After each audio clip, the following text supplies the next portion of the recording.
వికారాబాద్ జిల్లా పరిగి తుంకుల్గడ్డలో దారుణం జరిగింది. ఈ నెల 15న మంత్రి సీతక్క శంకుస్థాపన చేసిన శిలాఫలకాన్ని గుర్తు తెలియని వ్యక్తులు ధ్వంసం చేశారు. 2 కోట్ల రూపాయలతో తలపెట్టిన బంజారా భవనం శిలాఫలకాన్ని గుర్తు తెలియని దుండగులు ధ్వంసం చేశారు. దీంతో గిరిజన సంఘ నాయకులు ఆగ్రహం వ్యక్తం చేశారు.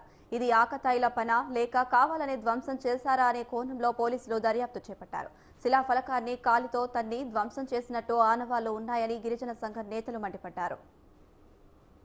కృష్ణమూర్తి తండకు సంబంధించిన గేటు దగ్గర మరి యొక్క బంజారా భవన్ మరి ఈ నెలలోనే మరి మంత్రి సీతక్క గారు అలాగే మన గవర్నర్లు రామ్మోహన్ రెడ్డి సార్ గారు ఇనాగ్రేషన్ చేసిండే. ఇనాగ్రేషన్ స్టోర్ను మరి గుర్తు తెలియని వ్యక్తులు మరి రాత్రిపూట మిడ్నైట్ టైంలో మరి ఎవరో గుర్తు తెలియని వ్యక్తులు మరి ఈ యొక్క స్టోర్ను మరి కాలుతో తన్ని మరి విడగొట్టడం జరిగింది. ఇది బంజారాలకు సంబంధించి మరి పరిగి నియోజకవర్గానికి సంబంధించి ఒక బంజారా భవన్. ఈ భవన్లో మేము సేవలాల్ జయంతి కానీ చిన్న చిన్న ఫంక్షన్స్ కానీ ఏదైనా పంచాయతీలు కానీ పరిష్కారం చేసుకునే భవన్ ఇది. కాబట్టి ఈ భవన్ను నిర్మాణం చేయొద్దనో మరి తెలంగాణ